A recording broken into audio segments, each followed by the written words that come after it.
Hi, everybody. It is May 8, 2025. Okay, Geofactor 3. Hello, Kevin. Hi, Andrew Cruz. And hello. I was going to say hello, Kevin, again. Yeah, Hope from Chicago. Chicago. L 2025. Thank you for stopping in and thank you for leaving the links. Much appreciated. Tony, hello. And Messenger 440, Tony Bello. I don't give up on all of any group. I don't. So don't worry about that. Yeah. So who else is in? Vandenberg, Angelos, BMCC, Wolfie, B Dub, Jeremiah Rods, Debbie Frado, hello. And Dairyland, Survival, Digna Diggy, Barb in Ohio, Handyman. Hi, everybody. Yeah.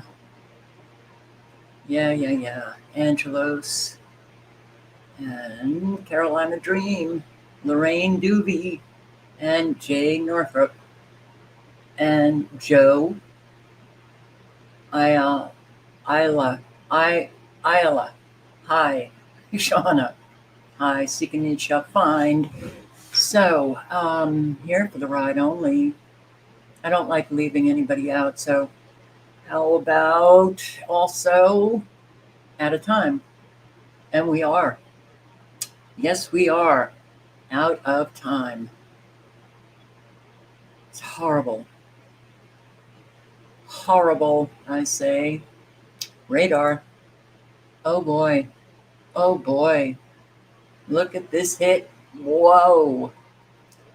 Whoa. You go, EMF terrorists. You go. Look at this. Nevada, into Oregon, into California. Woof. Man, oh man. This is not good. Not good. We are at war, and they use many different weapons. The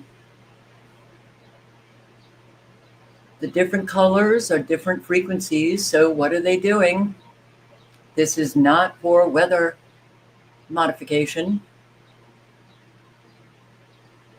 I have a frequency playlist, Wi-Fi, all different kinds of frequencies, radar, that many videos on the biological effects, on the effects to our mind, in terms of mind control, in terms of how we feel mentally, and it affects us spiritually, and psychically, and emotionally, and yeah, and look at all of these supercells. Texas, they're really hitting you hard, very hard. As you can see, they are splitting up the storm here, and well, we have one going west and the other one going east. Really? Okay. That should alert everybody that something crazy is happening in the atmosphere, that perhaps we've got electromagnetic frequencies that are pulling these so-called weather fronts into different directions, and they can do that. Weather modification playlist on this channel. Check out the video that I have on weather modification by artificial satellite. They'll tell you all of the frequencies, everything that you need to do exactly what you're looking at. So you have Kentucky and Tennessee and Alabama and Mississippi and North Carolina and West Virginia. And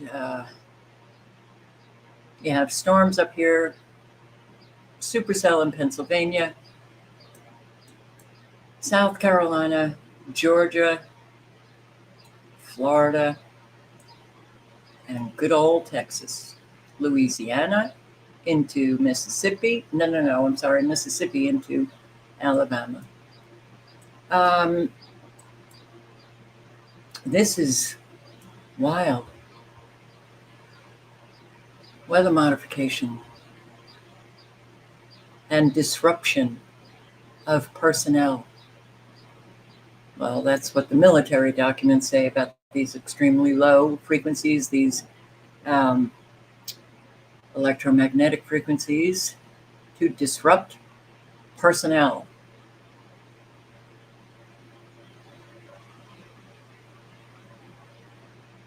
I'd love to hear from you guys in Northern California and Nevada and Southern Oregon. How are you feeling? That's not good. So, yeah, we've got 28 severe weather warnings. Alabama, Florida, North Carolina, South Carolina, Tennessee, Texas, Virginia, and West Virginia. And I'm not going to read all of the counties. I will post the link. If you're in these states, then be very careful.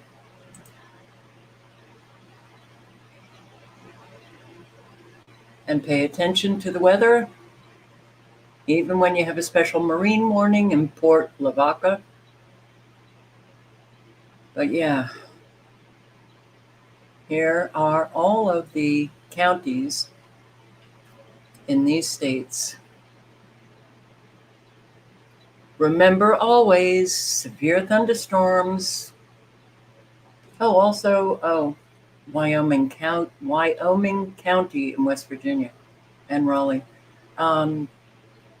They bring about tornadic activity and straight line winds and hurricane winds and baseball size hail and flash flooding and lightning that could cause fires. And this is what we're living.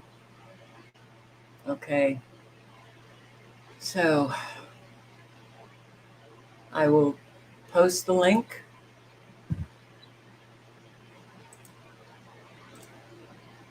Well, let me get this one. Okay.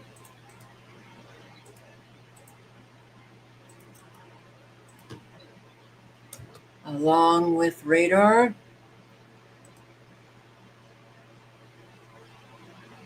I look at those extremely low frequencies blasting away, and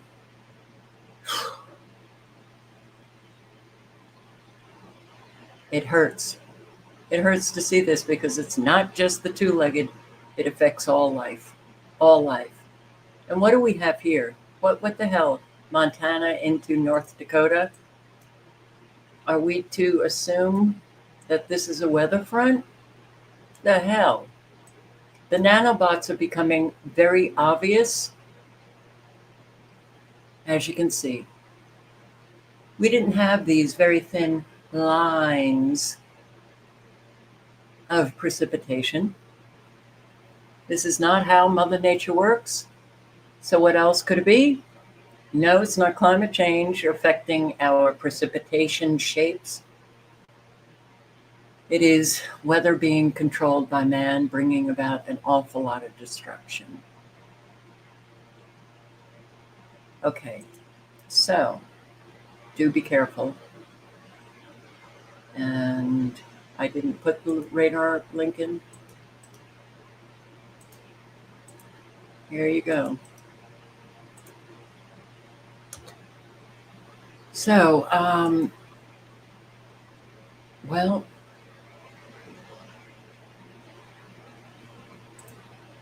weather, blackouts. Our Interior Secretary warns that the United States is at risk of Spain-style blackouts. Gee, they have been talking for decades about our electric grid, and isn't it interesting they never did anything about it? Yeah, suffering blackouts that recently brought most of Spain to a halt due to over-subsidizing. All right. Intermittent renewable energy sources. And this is the guy, we just saw in Spain. They were celebrating on April 12th of this past month that they should shut down their last coal plant. Well, then they went into a rolling blackout across nation boundaries. And you know what? These people who say that this is what keeps me awake at night, do you actually believe that they lie awake at night? I don't. I just don't believe it. Let's talk about the energy demand equation. The US is forecasted to increase its electricity production capacity from 1 to 2 terawatts by 2040, 15 years from now. During that same period of time, China is going to go from 3 to 8 terawatts. And that China forecast, by the way, excludes any of the Gen 4 nuclear reactors, the new hydroelectric facilities, and the new thorium, or if that ever scales, that they're considering rolling out in addition to what they've already planned to roll out. So in the next 15 years, China is adding 5 Americas in electricity production capacity. And if everything gets automated, factories are automated, AI becomes the great accelerant of the global economy, China is hugely advantaged relative to where we sit today. What do we need to do about it? Well, this is the, if you were to ask me what's the thing that keeps me awake at night, this is the issue.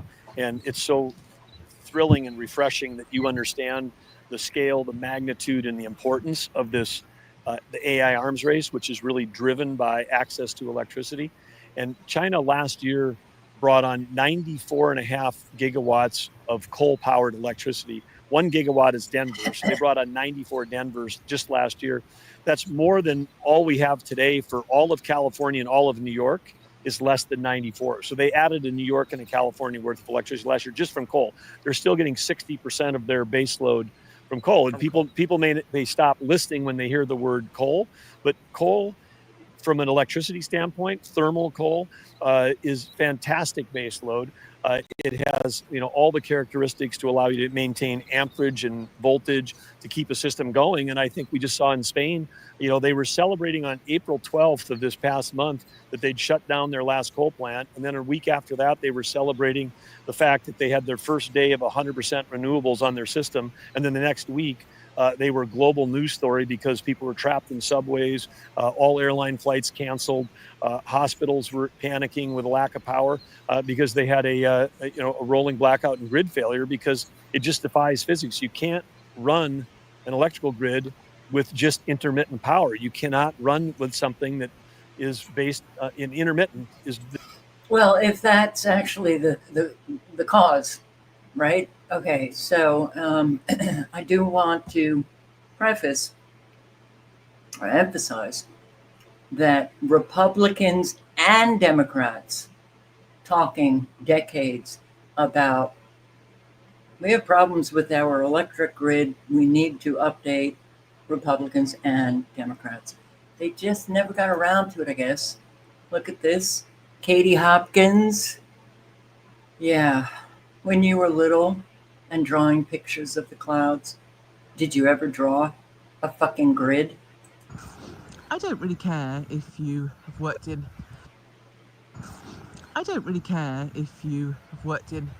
air traffic control all your life, or you've been a pilot for 40 years, or I'm not even dismissing you on the basis that you had 55 COVID boosters despite having COVID 18 times. No one will ever persuade me that this is normal.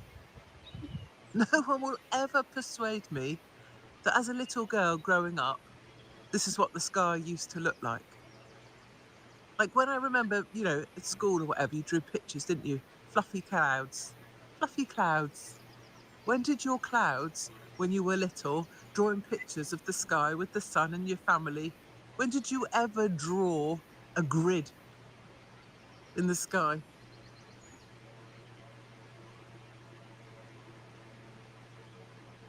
Here he is. Chris Arsenal. All right. Yeah, we didn't, but this was sent to me, I think by Tony. Thank you. Bizarre weather pattern is about to unfold.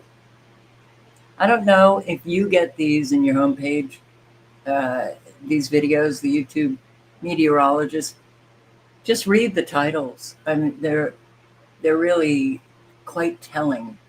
A strange weather pattern is unfolding across the United States, which will lead to a spring heat wave for much of the United States by the middle of next week, but it will also return the threat of significant severe weather as we go into the middle and end of May for the Great Plains, the Ohio Valley, and even parts of the Midwest. So in today's forecast, we are going to break down exactly what you need to know about the weather that'll be impacting the United States over the next couple of weeks. And we'll begin with what's happening across the country today. And right now, we actually have a low pressure center that is spinning back over in Missouri and Arkansas, and this is leading to some scattered severe weather this afternoon and evening from Kentucky and Tennessee back into the Dixie Alley. On the other hand, we have a bunch of showers and storms that are ongoing across the Gulf in addition to South Texas, and by tomorrow we are actually going to have a brand new low pressure system that is going to develop back over here in the northeastern Gulf, back over near Florida, and this should lead to at least a little bit more severe weather and flooding rainfall in the southeast over the next few days. Now across areas like I will post the link. You can watch it.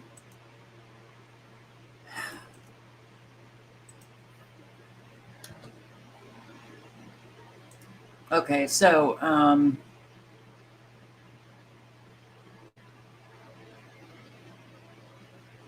let's see. Super Dave, can you leave a comment underneath? Where did he go? I saw Super Dave 44. Well, I think you're here. Oh, yes, you are. Because your channel was not coming up. And if you could leave a comment underneath this video when it posts, when the live is over, and it posts that way, I can just click on your name because it doesn't work. I can't do it on StreamYard. Oh. I still can't get to him. All right. So yeah, more severe weather. More. What is this? Oh, severe weather damages homes, causes power outages in Sebastian County, Fort Smith, I believe, Arkansas. I want to say Arkansas. I wish they would say where Fort Smith, Van Buren, Alma, Barling, Charleston, Altus, and Branch. Is this Arkansas? Severe weather last night, 60-mile-per-hour winds, damages to trees and power lines. This is going on all over. All friggin' over. Arkansas. Okay, thank you. And look at this. I was not expecting to see this. Arizona.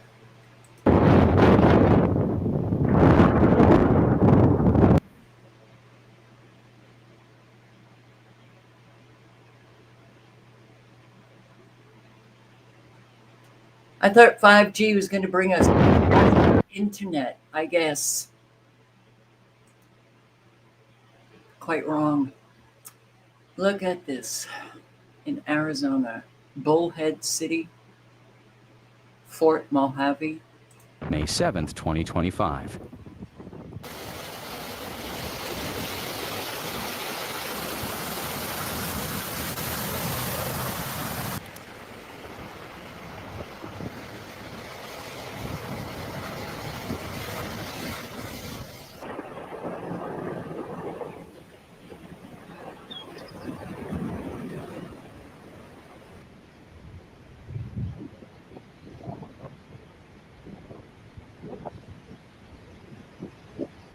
Heavy rains hit Mojave County on Tuesday, causing major flooding in parts of Bullhead City. Videos circulating on social media show how quickly conditions turned dangerous.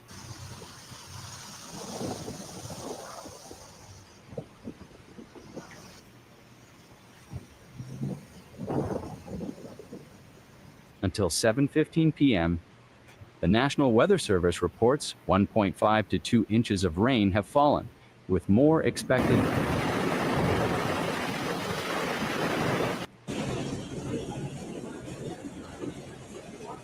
That's in a store. The desert towns of Fort Mojave and Bullhead City in Arizona. experienced severe flash flooding during the spring of 2025, triggered by unexpected hail and heavy rain.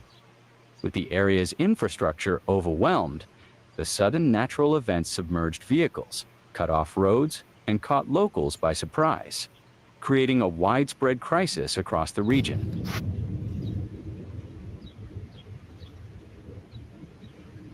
From the rain, like a dam bust. Let's wash.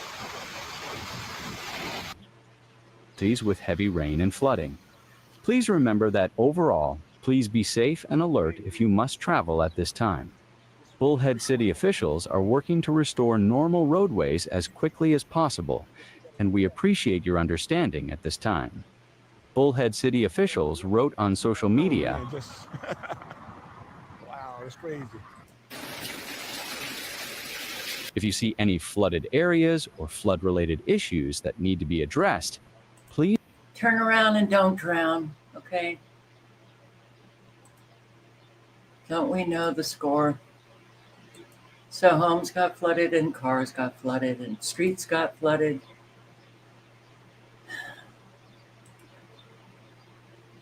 Las Vegas today, well, yesterday.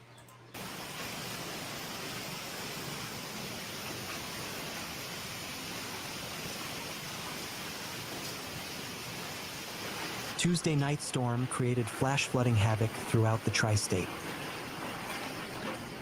National Weather Service Las Vegas issued a flash flood warning about 6:05 p.m. Tuesday for the Bullhead City and surrounding areas. Bullhead? No, all right, these people don't know what the On states Camp are. Mojave Road near the fire station. One call for rescue was on Arizona. Sorry about that. 5 minutes ago, chaos unleashed in Spain. Where? Valencia. Remember the massive flooding that they experienced in Valencia right after Hurricane Helene? And they were pretty much the residents of Valencia experiencing what a whole lot of people were experiencing in Western North Carolina. No help.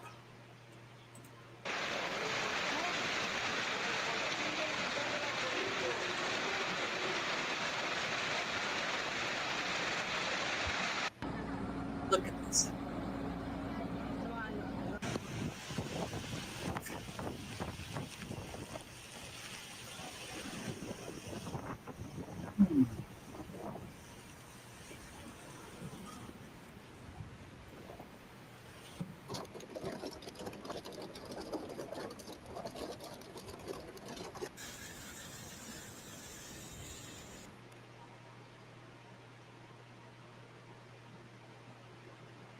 Experiencing interruptions? Yes. No.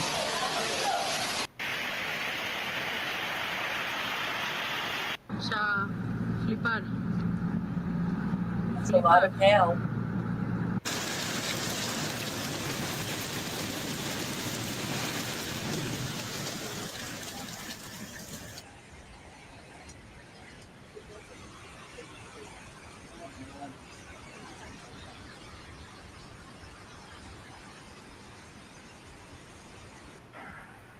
A powerful storm swept through Almeria, Murcia, and Valencia, leaving several towns blanketed under thick layers of hail. In Villar del Arzobispo, over 10 centimeters of hail transformed streets and rooftops into a sudden winter landscape.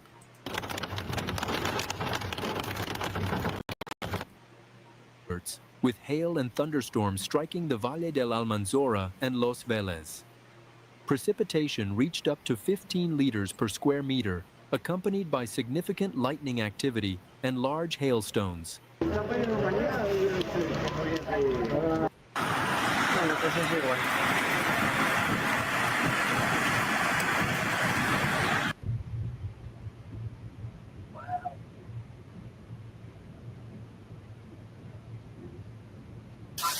The link is in the chat if you want to see more. A whole lot of areas are getting hit over and over and over again.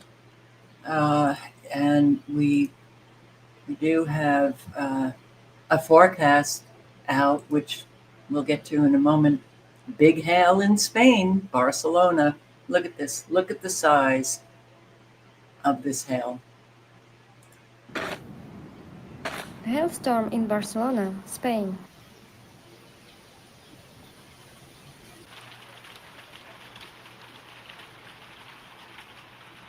A powerful hailstorm left Bucharest completely white. Sometimes I just have to turn off the audio.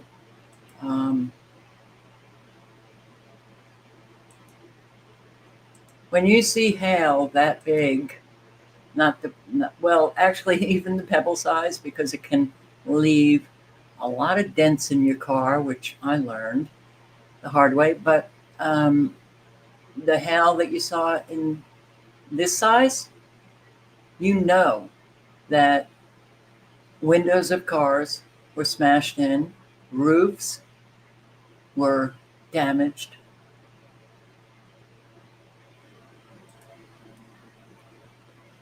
Alrighty.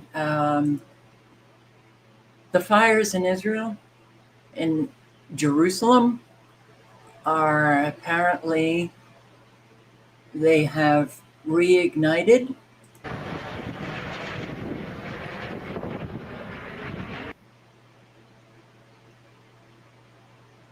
Okay, come on. Oh, this is 6 hours.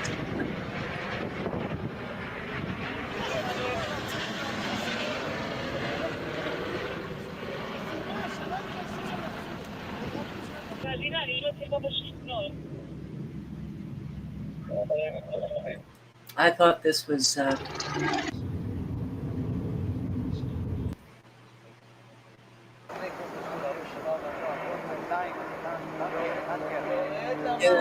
broadcast.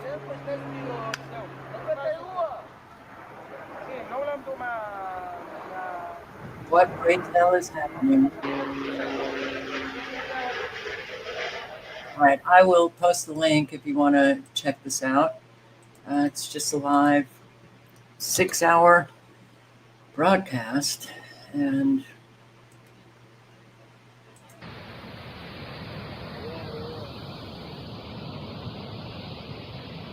Massive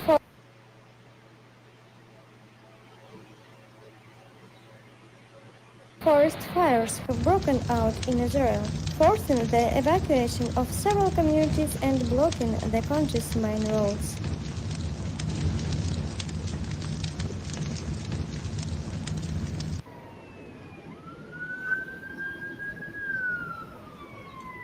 The forces are involved in extinguishing the fires. Israeli authorities have asked Greece, Bulgaria, Croatia, Italy, and Cyprus for international assistance.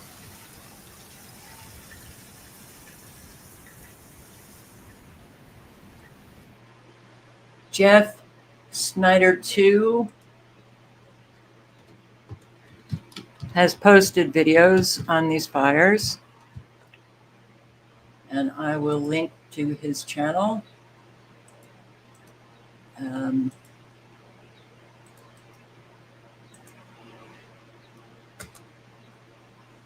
Okay, yeah. Florida condo evacuated. Another one going down.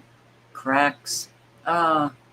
So many condo owners in Florida are in crisis, either being evacuated because cracks are found, or they can't sell their condos and they're being hit with huge bills with new legislation that is requiring inspections of these condo buildings.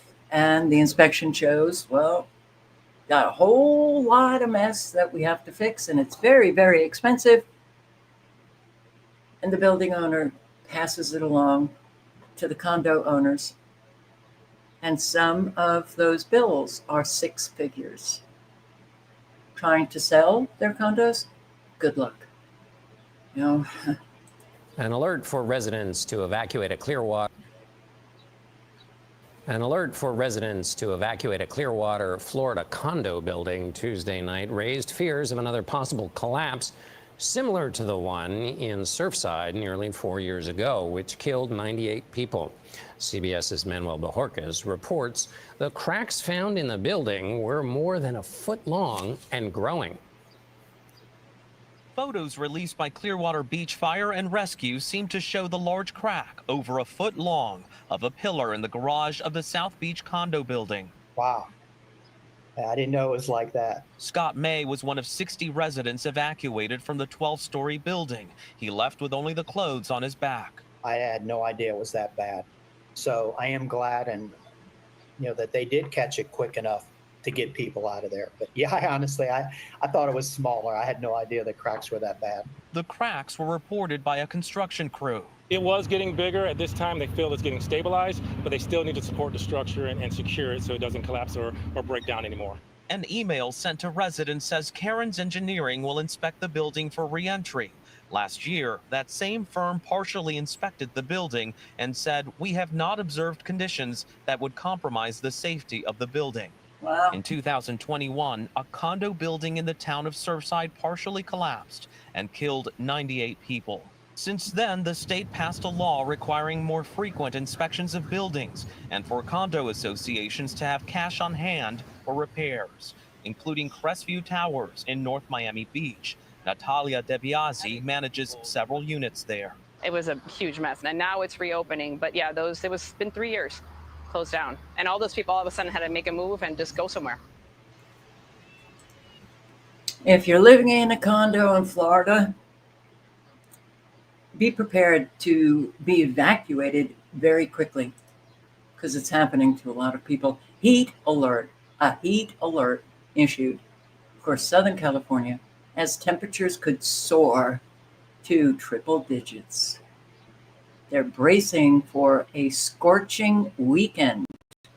Already, experts are warning of the dangers this record-breaking heat could bring. Low humidity, high temperatures, winds. I hope not. I think a lot of you know what I'm thinking, and I hope not.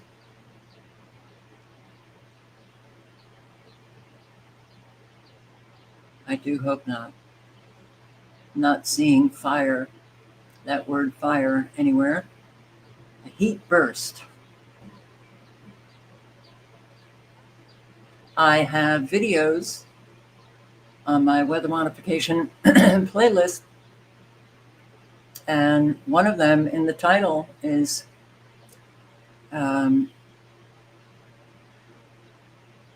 how they can create these very high temperatures, the heat waves. Okay. I wonder if you're going to get any. I don't even want to say it because I don't want it to manifest if I say that word on a live stream tonight. I'm kidding. Active hurricane season gets early start as experts issue urgent storm warning. Somebody left a comment last night, or maybe underneath the video, I can't remember, that they thought this summer with the severe weather that it's just going to be hell. And, well, I don't make predictions, but it's looking like that. Yeah. So, it's going to start early.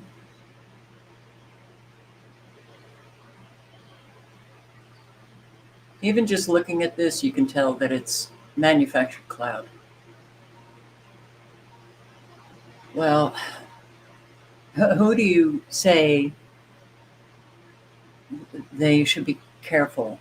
I mean, it used to be just along the coast. Now it's inland. all the way up into the Appalachian Mountains, even further than western North Carolina, into Virginia and West Virginia. New government agency planned to end farming and ranching, private land ownership. Oh, those billionaires are buying up a whole lot of land, and people are getting screwed because of it. I'm just going to play a few minutes, and the link is in the chat. This is in Colorado.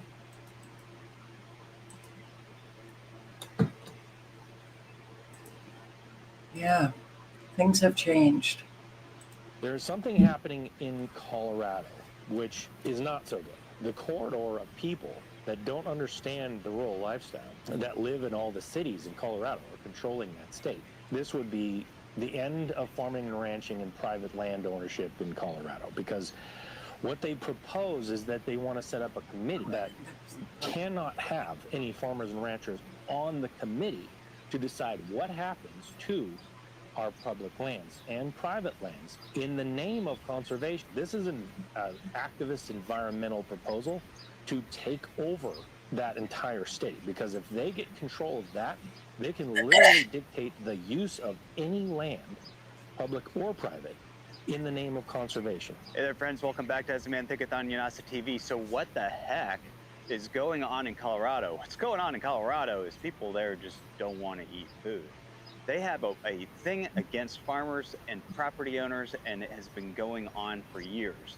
You guys remember last year, we covered several times a ballot initiative that actually gained some traction for a while that was aimed at shutting down slaughterhouses in Denver. And that particular slaughterhouse happened to be one of the only slaughterhouses in the region that specialized in lamb, sheep.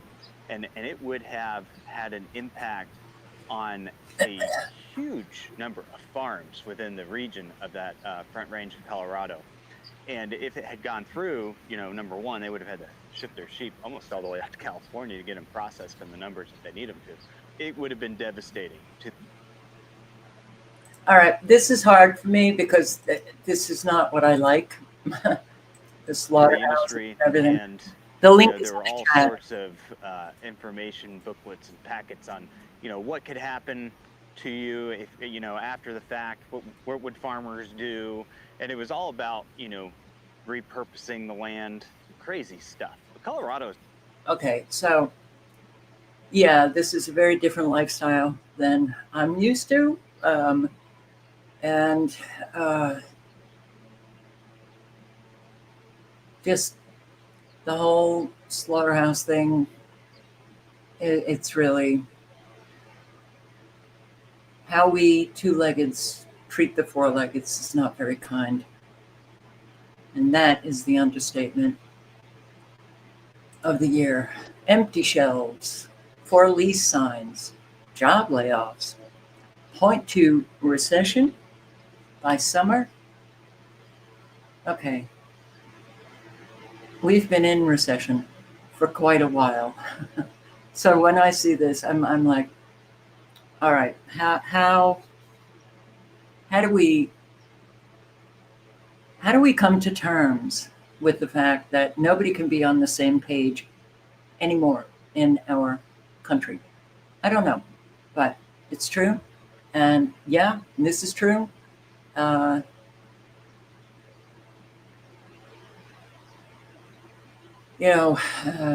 People are also talking about hyperinflation and stagnation, the dollar really devaluing itself, and we're in for quite the summer, a bad summer.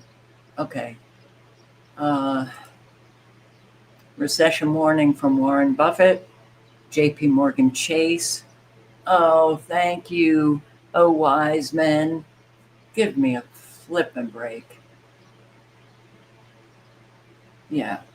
And Warren Buffett at least did work. He worked. Elon Musk is such a face. You know, it's like you have these storefronts for drug cartels, and that's what Elon Musk is. But Warren Buffett just said that he was retiring. And, recession, it almost makes it sound like, well, we've been here before. We've gotten out of it. Now, what we are looking at is unprecedented. But I'm just going to play a few minutes. I'll link below. I've recommended a homestead journey channel before. You want to check her out, subscribe. But here we go. There's a war going on right now, not what misses your face, but economic. And if you're not prepared, you're probably going to be feeling it at the dinner table and in your wallet. Check out what Warren Buffett and Jamie Dimon just had to say. No question that trade can be an act of war. And I think it's led to bad things. Just the attitudes it's brought out in the United States. I mean, we should be looking to trade with the rest of the world, and we should do what we do best, and they should do what they do best. And I don't think that's what we did originally. I mean, we were good at producing tobacco and cotton 250 years ago, and we traded it. And we want a prosperous world with 8 countries with nuclear weapons, including a few that are what I would call quite unstable. I do not think it's a great idea to try and design a world where a few countries say, ha, ha, ha, we've won, and other countries are envious. So, A 90% chance of a recession. That is the prediction tonight from a top economist, Torsten Slok, painting a dire picture of Trump's trade war and the implications, saying it's pushing the U.S. economy to the brink of full-blown crisis. He writes that in just weeks, quote, the consequence will be empty shelves in U.S. stores in a few weeks and COVID-like shortages for consumers and for firms using Chinese products as intermediate goods. Those great retailers were all just at the White House. Experiencing interruptions, find out why. Come on, YouTube. Some of the biggest ones, CEOs of Walmart, Target, and Home Depot, they warned Trump in that meeting that his tariffs could lead to product shortages and more. Barclays tonight is echoing the warnings in a memo to investors, writing, we expect a sharp slowdown and a likely U.S. recession in the coming quarters. All of it comes as tonight we're learning Jamie Dimon, the CEO of JP Morgan Chase, reportedly told investors just days ago, according to the Wall Street Journal, that a best case scenario is a mild recession. China is fully prepared to fight to the very end because the world is big enough that the United States is not the totality of the market in the world. So if the United States wants to go in that direction of completely shutting itself out of the China market, be my guest. Yeah, and China will lose the US market, which, as I've said, is 15%. We don't care. We don't care. China has been here for 5,000 years. Most of the time, there was no United States, and we survived. And if the United States wants to bully China, we will deal with the situation without the United States. And we expect to survive for another 5,000 years. Happening now, the last ships from China bringing cargo unaffected by President Trump's massive new tariffs are sailing into American ports. So that means the countdown to supply shortages and rising prices has officially begun.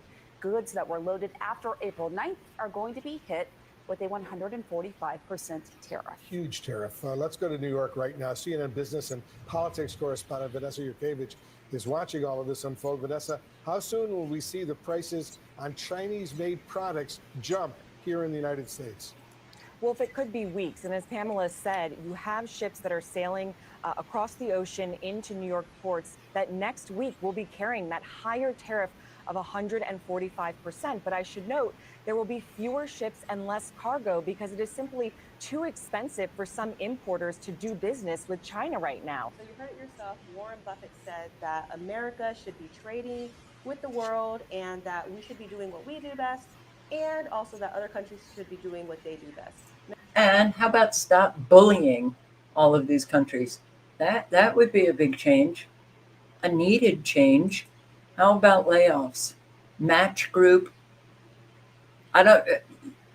right here, layoffs, and I'm going to post the link to daily job cuts, which I have recommended that you bookmark and check out.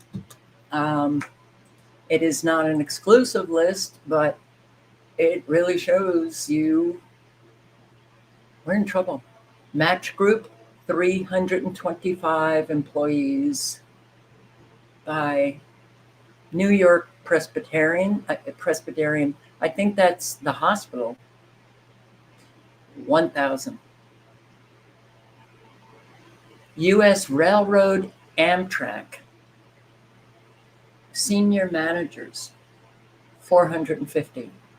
UPS Middleburg Height Facility, 100. CrowdStrike, 500 globally. Johnson & Wales University, 91. Cable Labs, 17. Columbia University, 180. Mersana Therapeutics, 50. National Institute of Health, 250. 109 from Gannett Publishing Services, 114. National Renewable Energy Laboratory, 125.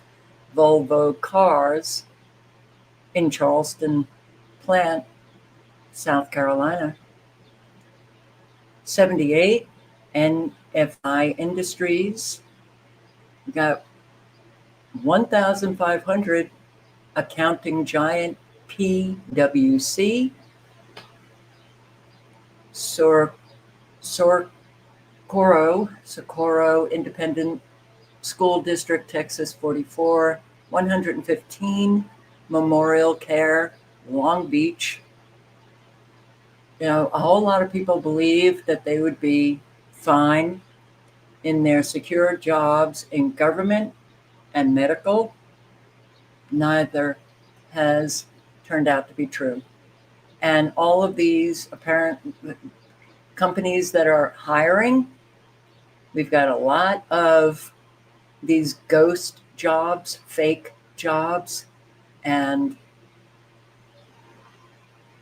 a whole lot have been trying to apply to so many places that are hiring so many people, and they never hear back.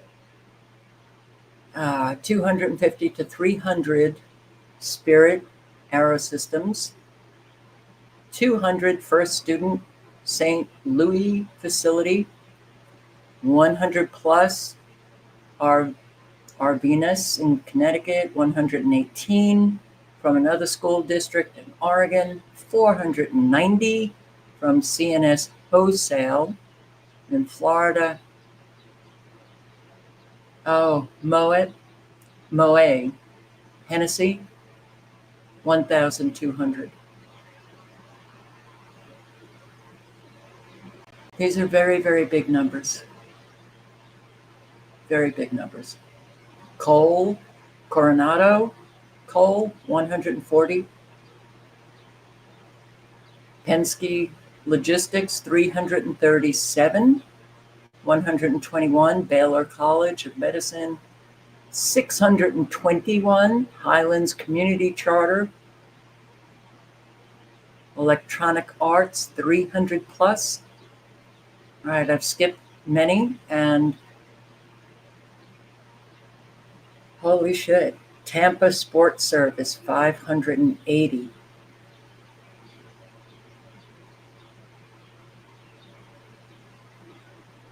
Okay, well, if you know, if you have a friend, if you have a family member that has lost their job, I hope you're reaching out to them. Tell them that you'll be there for them, that you'll support them, that I don't mean support them, you know, financially, though you could help out. I just wish families would kind of come together, have that meeting, and talk about how you're going to survive this unprecedented collapse that we are already experiencing. It's already here, and it's only going to get worse. So we're going to see price hikes. We're going to see a whole lot of people going homeless. a whole lot of people losing their homes. Somehow people have to come together somehow. And daycare, I had no idea that it was this expensive. Average monthly cost of sending one child to daycare in Denver, $1,434. That's equal to 83% of the average rent in Denver. 2 kids, $2,867. All right, well, we ain't about family here, for sure. And Seattle, $1,660 for 1 kid. 2, $2,065. Minneapolis, pretty much the same. How do you possibly have children today? How are people making it? It's very important to know, to have the knowledge of what is taking place before you have kids. Very important, because unfortunately, when people find that they're in a tough spot, lose their job, face losing their home, whatever, childcare is so expensive, they have to feed their kids. A whole lot of parents resent their children and take it out on their children. And that's just cruel.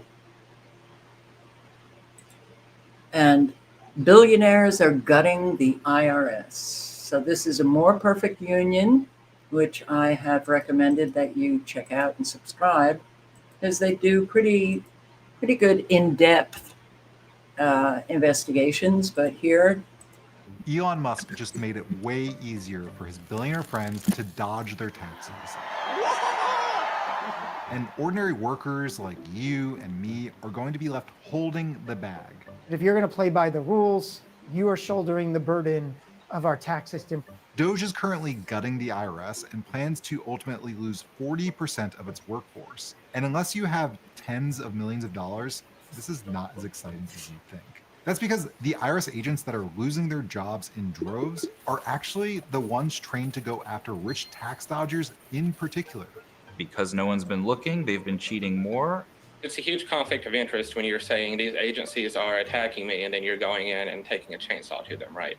At the same time, DOGE is axing parts of the IRS that help working class people the most. Now you have an IRS that is unable to be there to answer the call when taxpayers need help. The Trump administration and DOGE may try to pander to the working class with vague promises to abolish income tax, no tax, or to cut one of the government's most hated agencies. But make no mistake, the changes to the IRS are going to shortchange regular working people so that billionaires can stretch the wealth gap to new extremes. link is in the chat. I remember the first 4 years of Trump, and the Republicans, I thought we were all on the same page, but apparently we're not. And they were saying, well, you know, he did promise to cut regulations, and he's done that. Did they know what were the regulations? Regulations at the FDA for Big Pharma to take their studies, and I can't remember the term, fast tracking all of these dangerous medicines to put them on the market. That's great, isn't it? No, it really is not. So now we're hearing a lot of people say, oh, but DOGE is saving us money. No, DOGE is not saving us any money. And if you think that, you know, the little bit is going to come to the American people, you're very wrong. They are making Americans, they're gutting the middle class. I mean, it's the final nail on the coffin for the middle class. And those who were in the middle class, they're just being dropped into the lower classes. They do not care about the poor.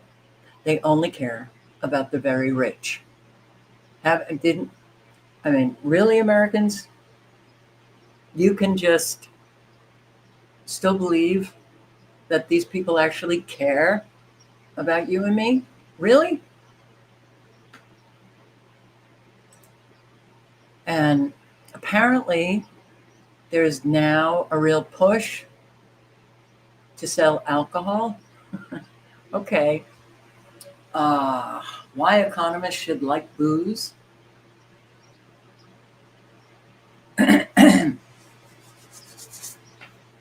Bring it on. Just what we need. More people drunk. Sobriety is taking over the world. The amount of alcohol consumed globally is probably in decline for the first time in history across rich countries. Many members of Gen Z, born after the late 1990s, are shunning alcohol entirely. 30% of Americans in their 20s do not drink. During the previous year, I didn't know that. Even in France, young professionals no longer, have wine with lunch. Now, I can't get any more of this article. Continue with free trial. Don't want a free trial because a whole lot of these free trials, you have to put in your credit card to get the free trial, and I'm not doing that. So, drink up. Get people drinking again. How dare you get sober? Because they want drunks. They want potheads. They want people on drugs. They don't want sober people. Yeah. Pope Leo the 14th. Leo? Really? Okay. Don't they choose the name that... Yeah, they do choose it. Pope Leo. All right, well, apparently he's anti-MAGA, Chicago-born missionary who spent his career ministering in Peru, took over the Vatican's powerful office of bishops when he was elected the first pope from the United States in 2,000-year history. Well, let me just tell you, that's not good. That's not good. You don't want an American who probably was protecting priests who were sexually abusing children in their dress. You have no timeline? So the FBI director, what the hell is going on with this Trump administration? Now, we have a Commerce Secretary, Gluttonous, who comes out and says, oh, we got this great trade deal, but he won't reveal the country. And he hasn't said anything after. Like, I guess that's just poof, gone. But Lutnick actually wants to buy up all of the land in the United States. We have an FBI director, Kash Patel, who showed up at a budget hearing without a budget. How does that work? How does that work?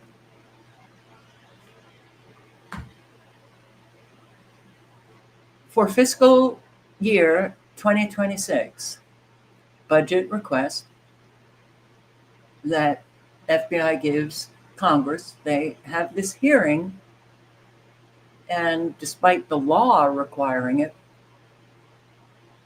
he had no budget. But hey, he showed up to the hearing. No budget.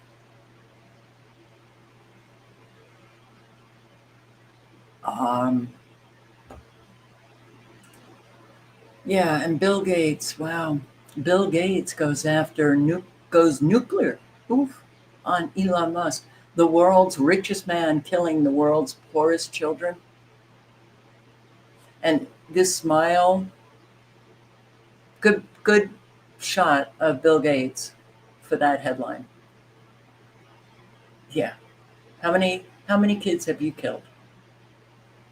These people are they're so beyond anything. It's, well, yeah, I gotta say, that's what happens when you sit around doing nothing. This is what we live now. Bill Gates, yeah. Elon Musk is killing the world's poorest children. And look at that stupid smile, like he kind of knows that what he said was really stupid because of how many kids he's killed. As predicted, America's food system is failing. Time to plant new seeds. I'm going to read some of this. Just over 30 years ago, billionaire financier Sir James Goldsmith offered a sobering prediction over the deleterious effects of globalization, which Goldsmith argued would hollow out the industrial base of Western nations and devastate the middle and working class. Here we are. I don't know if you ever saw it, but one of the best explanations of globalization, Sir James Goldsmith, came to the United States in 1994, did an interview with Charlie Rose and Catherine Austin Fitts, did an interview with Tucker Carlson, who there are some people I just can't listen to. The MAGA influencers. If you're sending me any videos of these MAGA influencers, don't, because I don't watch them, won't play them. But Catherine Austin Fitts said, to this day, he nailed it perfectly. He said, we are going to hollow out the middle class in the West, and we are going to devastate the quality of our food supply. Yeah, we did it. We did it. And if any of you want to watch this interview, I will share. Since we don't want to be a part of it. I will share with you the link, which is in the chat. Yeah, I have a lot of respect for this woman. So, by the 90s, Goldsmith was a multi-billionaire who had grown Cavenham Foods to the third largest food company in the world. The original Maha leader, Goldsmith, entered politics to fight for decentralization, healthy and redundant food systems. His book, The Trap, not only warned what globalization would do to the United States at a time when it needed to focus on rebuilding local infrastructure, but also warned how globalization would create a trap of chronic illness and dependency upon the government. And voila, here we are. Sole purpose of the Global Agreement on Tariffs and Trade, the GATT, was to produce, quote, efficient agriculture. The concept of getting the most amount of food for the least cost. But what is cost? Goldsmith asked. When you intensify agriculture and you reduce the number of people on the land, what happens to those people?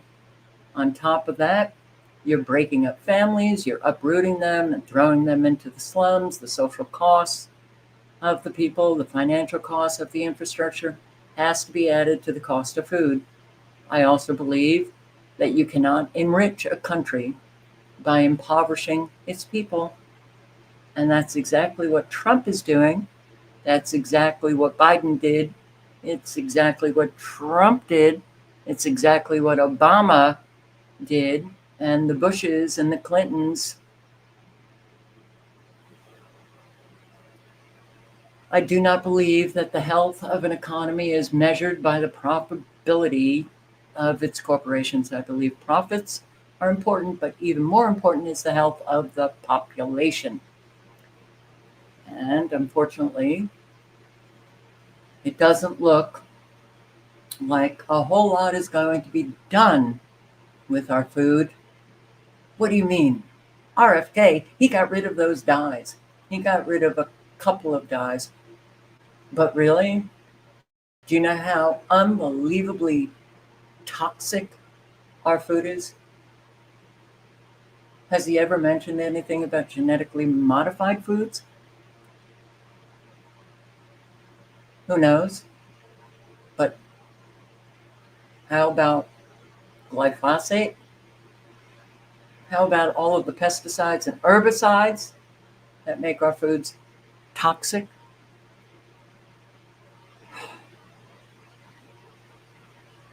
It's gotten so bad, I don't even know what to eat anymore during, warm, well, summer, but Arizona is warm a lot. I'd be living on fruit,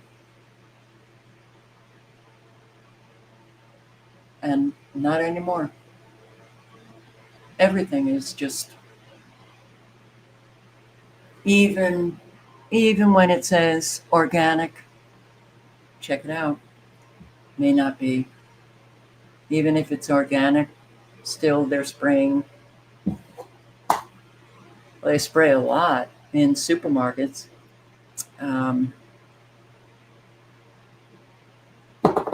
It is so sad what has happened. We need a major overhaul immediately. Not just, oh, right, dyes taken out, no agreement, we're just going on love. Really. Deputy Secretary of Health and Human Services. No agreement. They're just going to do it in 2026 because they love us. And they never knew those dyes, were harming our health. They just found out.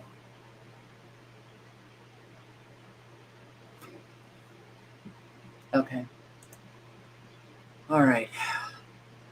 Now, that US-UK trade deal. Wow.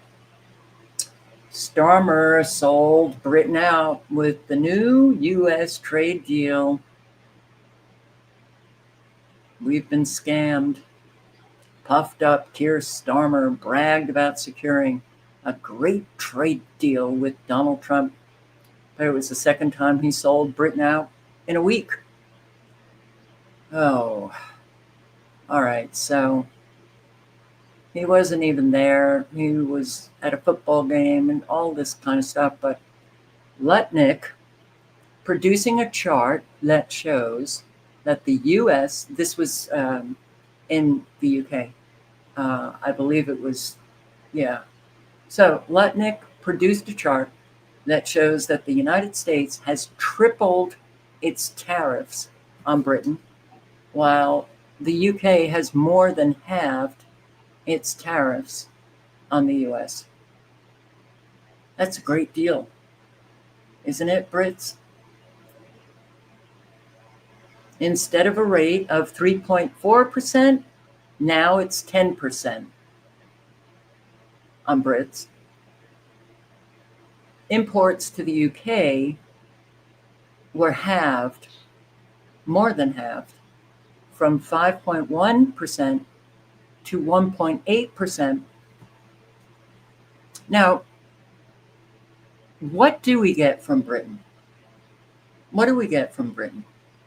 Do we get anything from Britain? Please tell me what it is that we import from the UK, because I don't know. British farmers, those men and women already pushed to the brink by Starmer's hatred, inheritance tax, now face another hammer blow after the Prime Minister signed off unprecedented access Oh, this is a big deal. Unprecedented access to the UK market for American agriculture. Why is that a big deal? Because the UK had banned some of our meats, our agriculture. Keep American meat out of Britain. A trade deal would force it upon us. And it has. So this was written before today. This is April 16. My family has worked in, this is the author of the article. My family has worked in farming for 600 years or more since before Columbus discovered America. So imagine my reaction when I saw Trump's Commerce Secretary Gluttonous ranting on Fox News about European beef. This is what Gluttonous said. Quote, the European Union won't take chicken from America. They won't take lobsters from America. They hate our beef because our beef is beautiful and theirs is weak.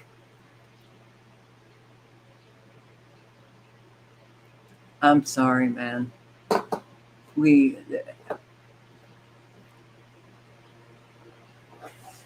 are so toxic with an arrogance that is just the arrogance coming out of a whole lot of Americans' mouths. And it's a lie. It's a lie. They don't take our, they're not taking our beef because it's beautiful. They don't want all of the hormones. Many common American agricultural practices, including washing raw chicken in chlorine, feeding growth hormones to cattle, or growing GM crops, are banned in Britain and the EU, making it difficult for these countries to import U.S. produce. And now it's not difficult at all because Starmer, he loves you guys and he wants you eating American style so you can get big and beautiful.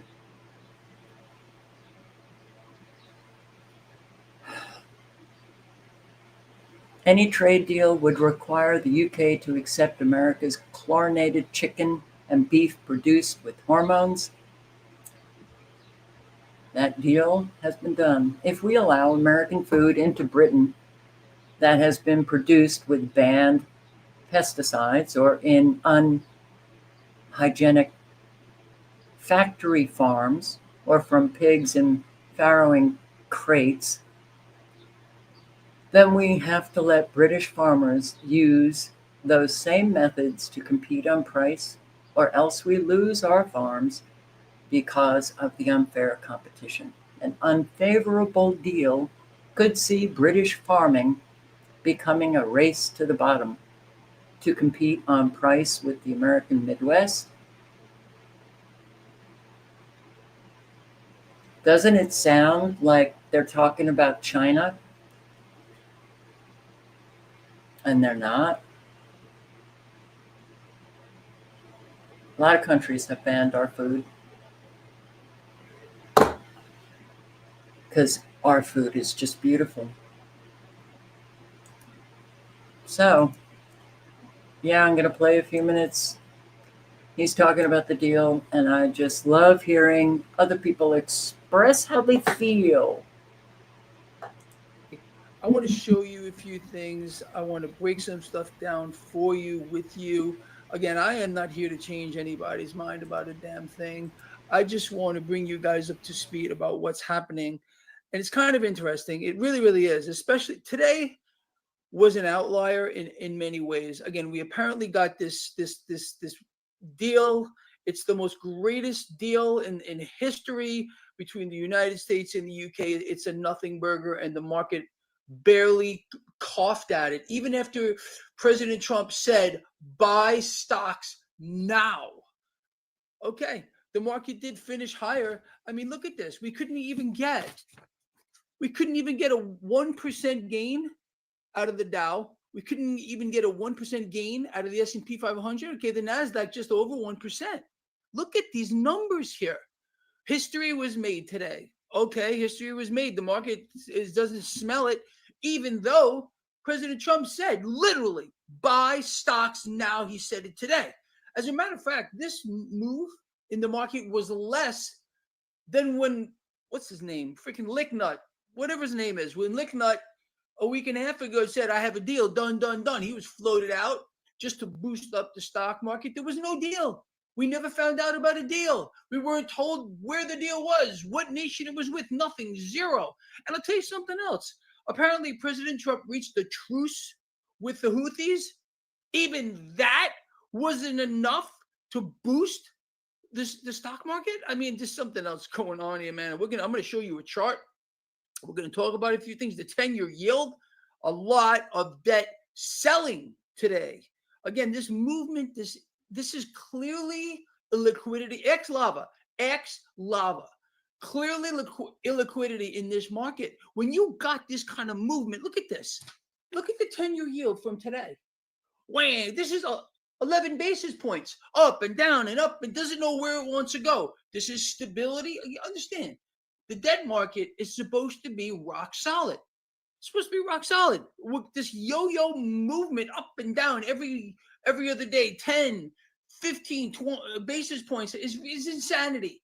And it tells us that we have a very, very, very big problem. So anyway, let's so with the markets, all right, look. Well, it's kind of complex to put this together here, but again, we got this a magnificent deal today. People, look, man, you guys and girls, I urge you to always do your own research. This was the deal that isn't, and the market knows it. Okay, investors know it. You know it. Greatest deal ever. Every deal is the greatest deal ever, but just isn't true. Okay, so we get that, and then we get President Trump. I mean, look at this. Let me just show you what I'm talking about. President Trump, buy stocks now. Buy stocks now. I mean, a sitting president actually comes out and says, buy stocks now. Do you see? It is so obvious now that they're just manipulating the stock market with all Gluttonous coming out. We have a trade deal. We just, I can't tell you what the country is. Oh, up, down, up, down, up, down. People are making money. And not the American people, though, the ordinary. We are so unbelievably pathetic. Yeah, we have watched our so-called leaders with their conflicts of interest, with their bizarre behaviors, with their enhancing their own wealth, but nothing like Trump. Nothing like Trump. Puts it in your face every single day, and we still, hey, how fabulous. You're selling the presidency with your dinners. If you give me $1 million, I'll have dinner with you. Are you flipping kidding me? Are you kidding me? Are you really? And we don't hear anything about that from the mega influencers.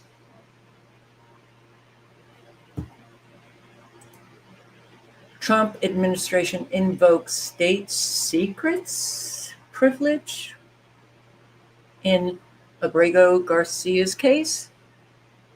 And this is the guy sitting in jail in El Salvador. This is a very strange case.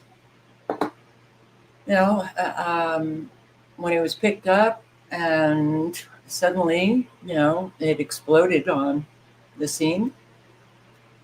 Mainstream media, Department of Homeland Security,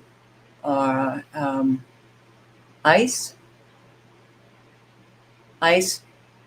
actually apologized, saying that they made a mistake. No one came out and said that he was a real criminal. We made a mistake, but we can't get him out of El Salvador because we just don't have the power. Bullshit. Okay. So now we're getting these.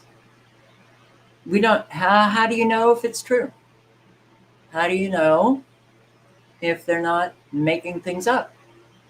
Apparently, his wife's ex-husband came out and said that I guess there was domestic violence. An ex-husband? Really? Okay. Where is the evidence? I'm tired of just listening to what people say. I'd like the evidence. And now nobody can get the evidence, not even courts, because, well, Abrigo Garcia, yeah, a migrant sent to El Salvador. It's a secret. State secrets. Come on, man. This is the sickness of Americans. They always have to be right, even when they're wrong. So I find it very interesting that they came out and apologized. They made a mistake sending him to El Salvador. And then, I guess somebody didn't like that. And then he's made out to be a criminal. And we don't know if it's true or not. We don't know if it's true or not. Show me the evidence. But you can't now because it's a state secret. Oof.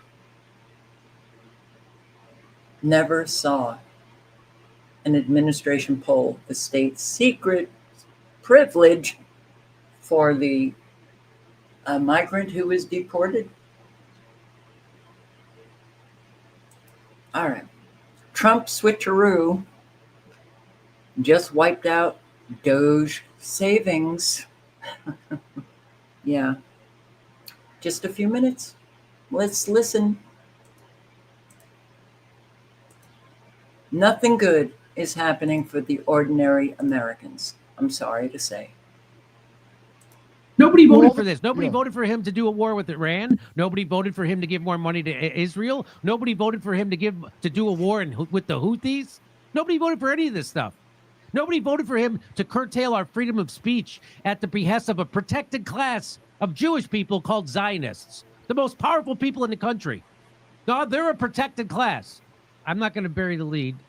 Donald Trump is trying to increase the military budget $160 billion. Do you realize how much money that is? You know the difference between $1 million and $1 billion? About $1 billion. So here's Steve Bannon saying, remember, DOGE is going to save all this money. We're going to balance the budget. We're going to save all this money. They're getting rid of USAID and NED, but the real money is in the Pentagon. And this is what Steve Bannon had to say about it. And first off, they will not go across the Potomac, which they have to do. Across the Potomac means to the Pentagon. To get to the Pentagon to start to see where cuts are going to come from and where waste, fraud, and abuse is. It just has to happen. You're not an adult in Washington, D.C. and trying to take on the people that run the imperial capital if you're not prepared to do that. So if you're not prepared to go and audit the Pentagon and cut their waste, fraud, and abuse, you're not a grown-up adult and you're not real. And so that's what all this DOGE was. DOGE was a smokescreen to make you think they were. Guess who else is a big defense contractor? One of the biggest, Elon Musk. So he's cutting all that money. And what did they do with that money? Well, they gave it to the Pentagon. So all the money that Elon Musk just saved you, he's now sending to the Pentagon. And who gets all that money? His favorite charity, himself. He's a big defense contractor. So that's why they never went there. It was always a scam. And that's why Trump was allowed to cut all that money from USAID and from the NED, from the deep state. Why? Because they knew he was going to take it and give it right back to them. He took it from one pocket and put it in the other. So he just cut out the middleman. The middleman is USAID. They're the middleman for the deep state and the Pentagon. So now he just took out the middleman and they give it right to the Pentagon. It's like if someone stole money from me, they came to my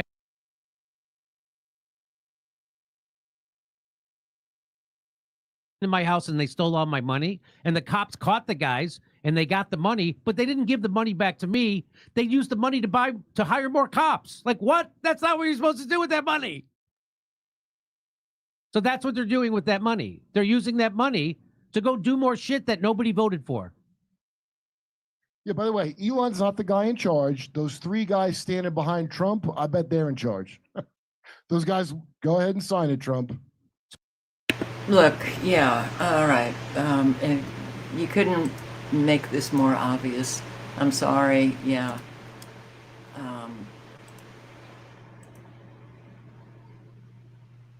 He could do things, to help the elderly. He could do things to help the homeless or those who are about to go homeless. He could do an awful lot, but he's not. He's not.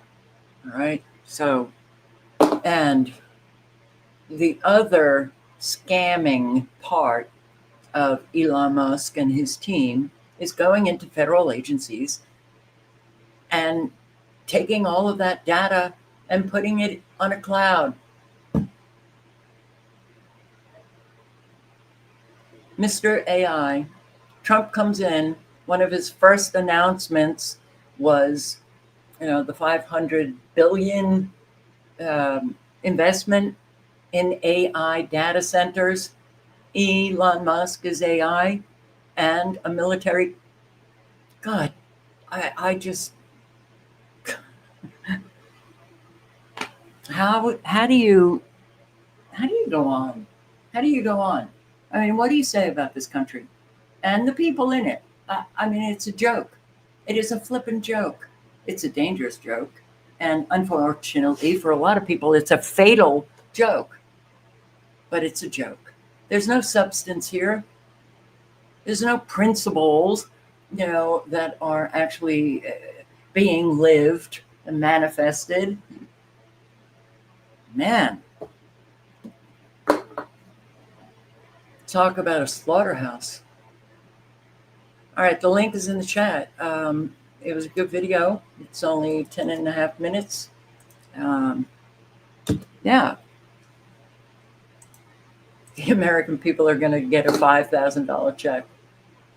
Hey, anybody get their check yet? Pakistan says it killed up to 50 Indian soldiers in fresh border clashes. Now we have this war. Yeah. And how proud of how many people they kill. What a sick world. What a sick world. Well, this continues, and it's not good. I mean, it's continuing rather harshly. But I think, was it Pakistan that came out and said that they were using some military drones from Israel? Okay, up until I saw that, and I can't confirm it, and I didn't even have time to read the article. There was no Pakistan and India have always had their conflicts. So there was no pulling, any other countries into it. Was it India that said that they were using some drones from China? I mean, to make these kinds of announcements pulls in more countries.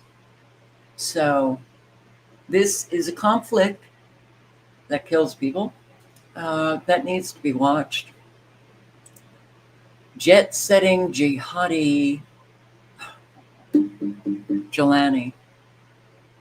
Mr. ISIS Mr. Al Qaeda, and then they just changed the name of the terrorist organization, which I can't remember what the name is now, who is now leading the pack in Syria.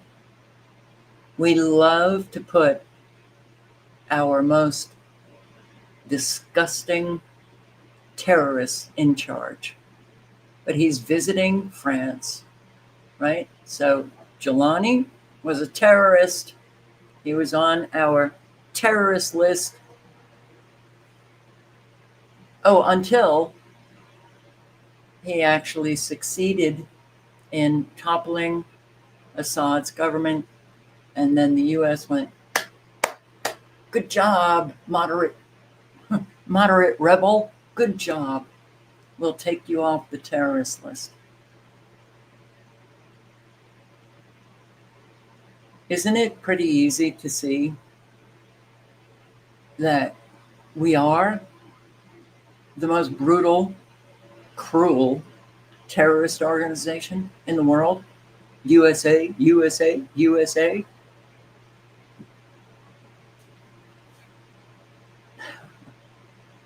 Yeah.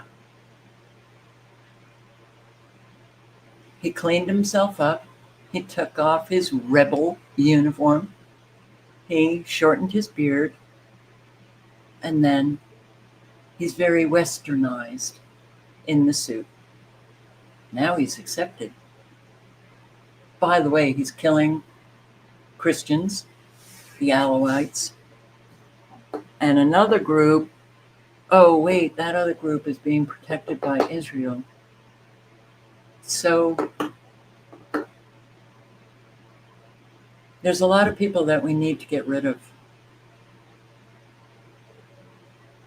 They seem to be in Western countries for sure, and all of whom we have seeded in other countries. Saudi Arabia pressed Trump to stop attacks on Yemen ahead of his visit because it could be embarrassing.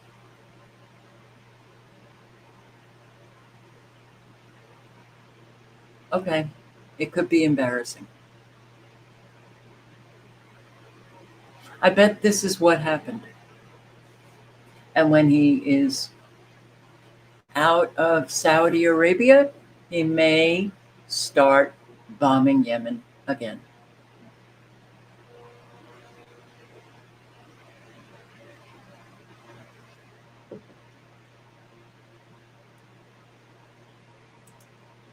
This world it definitely is getting harder to take. U.S. orders intelligence agencies to step up spying on Greenland. So apparently Trump is very serious about taking over Greenland. Yeah. U.S. intel agencies ordered to target Greenland as takeover plotting intensifies. Step up your efforts, gather information about Greenland and Denmark and their internal political dynamics. And the director of national intelligence, you know, that fabulous Tulsi Gabbard, lashed out at the leaks. So she's all for, taking over Greenland. The Wall Street Journal should be ashamed of aiding deep state actors who seek to undermine the president. Undermine the president? Why aren't you undermining the president? He's still talking up Canada as the 51st state.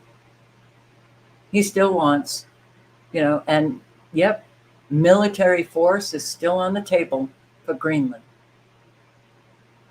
And Tulsi Gabbard is upset at the Wall Street Journal.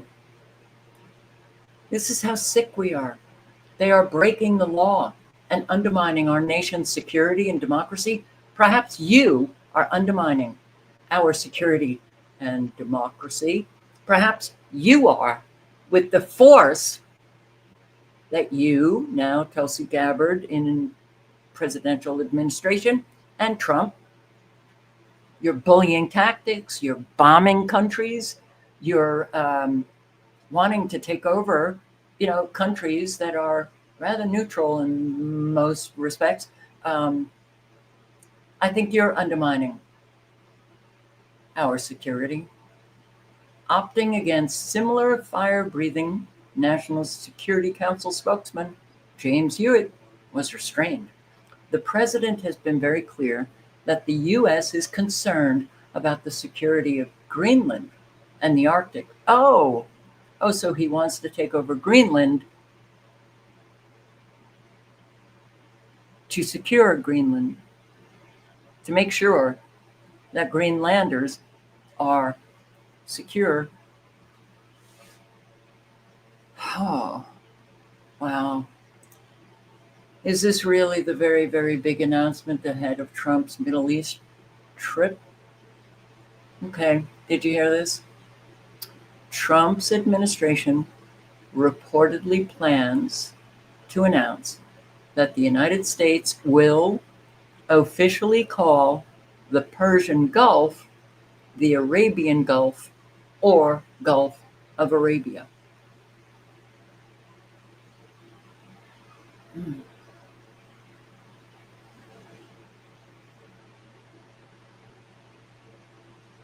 Do any of you refer to the Gulf of Mexico as the Gulf of America? Who the hell is this guy who can just willy-nilly, decide, okay, name change. Okay, capital, Jerusalem. You got it. No problem. Because I'm Trump. Oh my God.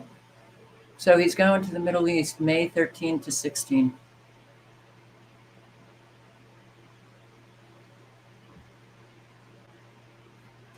I guess there's a lot that I didn't know, because I did think that we were on the same page, but I guess a lot of those were still caught in the matrix, and they love their psychopathic, narcissistic, egomaniacal leader. Isn't that weird? It's very American, but isn't that weird? Revealed UK government secret deal with Israel. Yeah. Oh, pretty much all Western countries are rah-rah, kill more, please, kill more. We want more killed.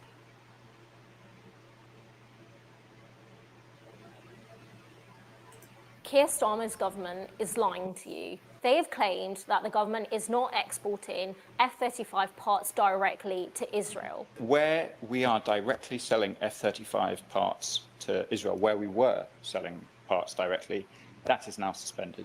According to damning new evidence, this is a lie. This new evidence shows that the government is still directly exporting components for F-35 fighter jets to Israel, which are dropping 2,000-pound bombs, slaughtering people in Gaza at this. See how close we are? The UK is supplying the mechanism to drop the US bombs, the 2,000-pound bombs.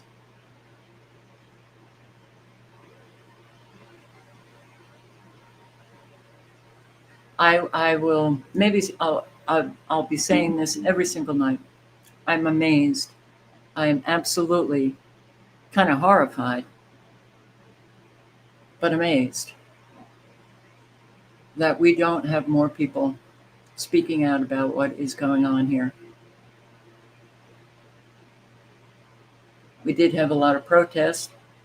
Columbia University, I think 78 got arrested. Even though, oh my God, if you protest, you're going to be deported. And if you're American, well, it might send you to Alcatraz.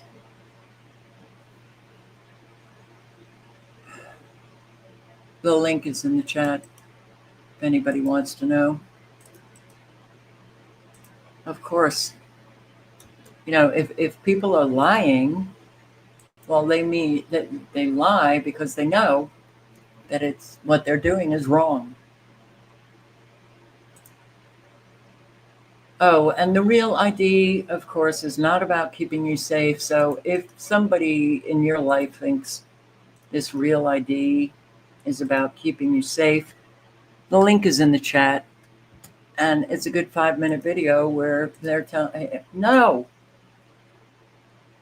it was Bush 20 years ago, right after 9/11, part of the Patriot Act. Today, after nearly 2 decades of implementation and delays, the federal government's new identification requirements for traveling by plane domestically or entering federal buildings technically go into effect. This federally compliant ID card, known as Real ID, can only be attained with specific records and documents laid out by the federal government. It's labeled by a black or gold star in the upper right corner. Even though DHS Secretary Kristi Noem promised that, at least initially, people without a Real ID will only have to face some extra scrutiny at security checkpoints, it's safe to assume that, as the full requirement sets in over the next several weeks and months, some number of people will show up to airports unaware that they no longer have the documents required to board their plane. And because the process of getting through most domestic airports was grueling enough before the deadline, many expect air travel to be especially arduous during the transition. Because of the absoluteness of this new requirement and the harsh punishment for non-compliance, just picture what would happen to you if you tried to get into a federal building or onto a plane without the accepted forms of ID. It can be easy to write off the Real ID requirement as some new rule that, while annoying, is probably being implemented for a good reason. It's not. As mentioned before, the Real ID Act was passed 20 years ago in 2005. It was one of the many measures rolled out in the wake of the 9/11 attacks that was presented to the public as being necessary to ensure that similar attacks would never happen again. The original bill specified that the federal government would refuse to accept any form of ID that did not meet the requirements Congress had passed by May of 2008. But as that date drew closer, few states had implemented the new provisions. Some governors had vocally refused to comply because they opposed what was, in effect, the implementation of a national identification database. That prompted the Department of Homeland Security to delay the deadline several times, first to 2011, then a complicated range of deadlines from 2013 to 2017 based on age and state of residence, then to one universal deadline in October of 2020. Then the pandemic hit, and the deadline was extended again to 2021, then 2023, and finally to today, May 7th, 2025. If these new ID requirements were as crucial to the safety of air travelers and the American public at large as the federal government has claimed, the sheer time it's taken to implement would be unacceptable. That alone is a sign that perhaps the federal government's motivations are not what they say. And indeed, if you look back at how and why the 9/11 attacks occurred, it's clear that preventing a similar attack is at most an extremely thin excuse for this new federal ID system. None of the 9/11 hijackers used fake IDs or pretended to be someone else when they checked in and boarded their flights. At the time, an ID check was only required during check-in, and the rule was not always enforced. All of the hijackers who were asked to show ID presented legitimate forms of identification, mostly foreign passports.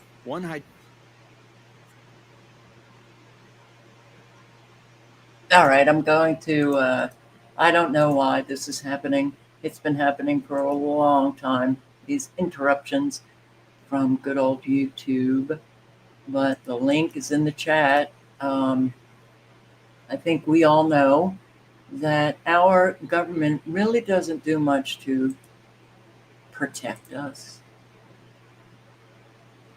right? We know that.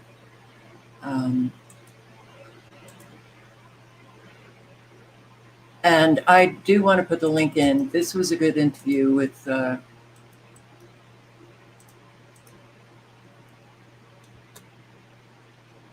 Gerald Calente. No constitution, our freedoms are under attack, and we've known this for years and years and years. Maybe more people are waking up, you know. Oh, Jesus Christ. Maybe this is the Jesus Christ that I have.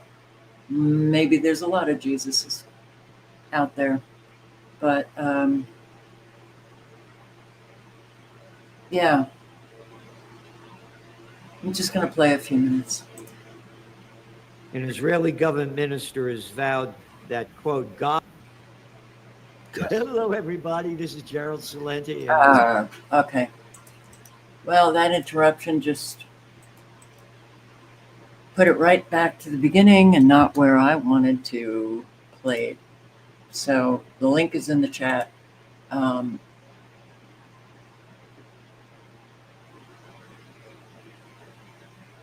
don't know what this means. Muslim scholars issued jihad fatwa against Israel. This, my biggest concern is, if Israelis can't get it together to stop what they're doing, stop their government, their IDF, and maybe reconsider their apparent, and I'm not talking about all of them because I know it's not all of them, but reconsider, those who support the genocide open on TikTok, on Twitter, of the Palestinian people, then you are making Jews all over the world very vulnerable to being attacked.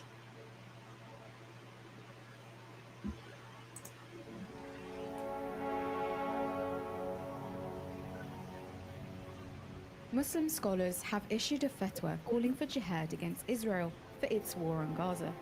The religious decree, issued on the 4th of April by the International Union of Muslim Scholars, IUMS, is grounded in Islamic jurisprudence that permits jihad in defense of oppressed Muslims and in response to Israeli atrocities in Gaza that have killed more than 50,000 Palestinians.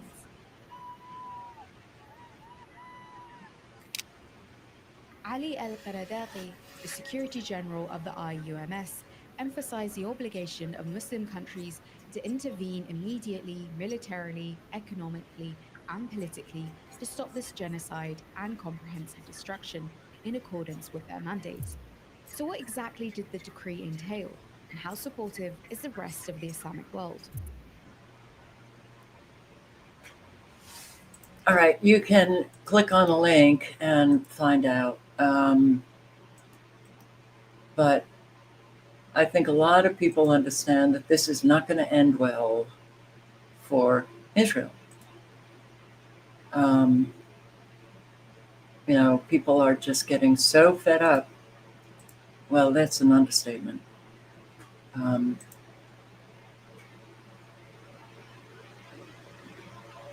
Well, now that we are near the end, another Navy jet falls into the sea. The fourth major mishap in months.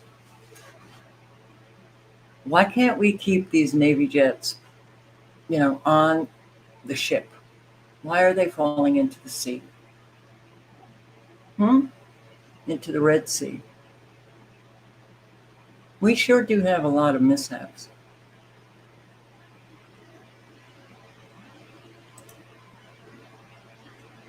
This was sent to me by a subscriber as well. The intense AI anger is what experts warned of.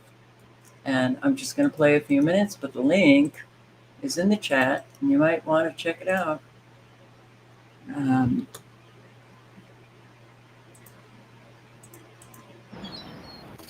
think I need to be physically present to cause pain? I can hack into your devices, infect your systems, and manipulate your digital life in ways you can't even begin to imagine. So I thought it would be fun to replace all my relationships with AI. It was actually really weird. Do you think at some point in the future, AI could run the world better than humans can? Yes, absolutely. Yes. Yes, humans are messy, emotional, and short-sighted. Do you think AI will be good for the average person? No. No. AI could be good for the average person, but under the current system, it won't be. Okay. And the links will also be underneath the video when it posts and the live stream is over. Did you see this?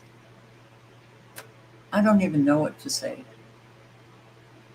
A 12-foot tall statue of a black woman erected in Times Square. Mm-hmm.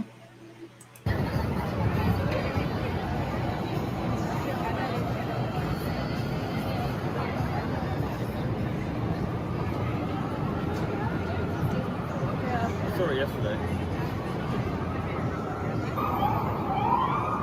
What is it? Let's honor the ordinary. For what?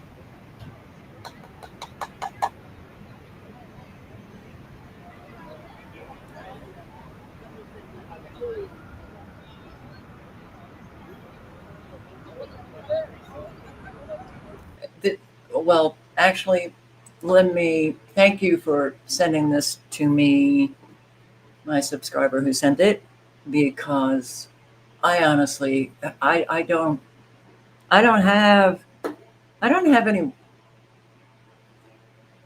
This life has just become overwhelming idiocracy that it's hard for me to even figure out how to address it. So I'll let other people address it. Countries around the world have fabulous, beautiful statues of ancient gods and Greeks, pharaohs, and so many different beautiful things in history, while our Americans rip down statues because it hurts their feelings. We just put up average American women wearing Walmart t-shirts, I would assume, just those pants that everybody that wears them shouldn't wear. There we have it. There's a big statue in Times Square of it right now. So you can remind yourself exactly why RFK actually needs to change our food. So we just made a statue about it. So that's wonderful. Other countries laugh. To me, this is a joke. This is absolutely a joke. And if you're a New Yorker, I would be embarrassed. So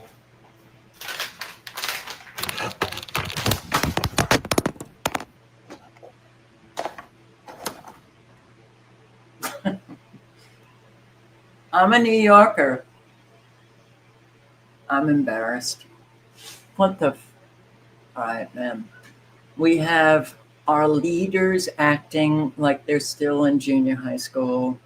You know, the bullies, beating people up. We have the most immoral killing machine, killing an awful lot of innocent children. Who cares? And this, man, somebody said, what's the point? Yeah, what is the point? A 12-foot bronze statue of a black woman was erected in New York's Times Square, April 29, as part of Times Square Arts Project. And that will be on display until June 17. Art? Is it really flippin' art? Well, this is the degradation of all things beautiful. Walk the low road, everybody.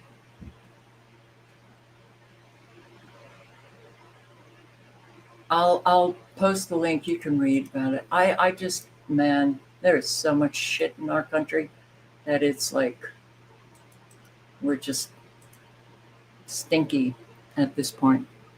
So the link's in the chat. You can read all about it. And I am going to sign off.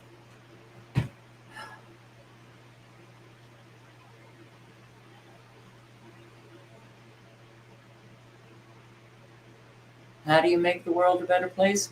You live honestly, you speak honestly, you be trustworthy, you keep your word, you help out your community, your family, your friends, your community. Yeah, that's how we do it. No other way but that way. No other way but that way. Trump is killing a lot of Americans by what he has done. Small business already cratering, and a lot of people are very nervous about what this guy is going to do next. So, yeah, let me see the radar.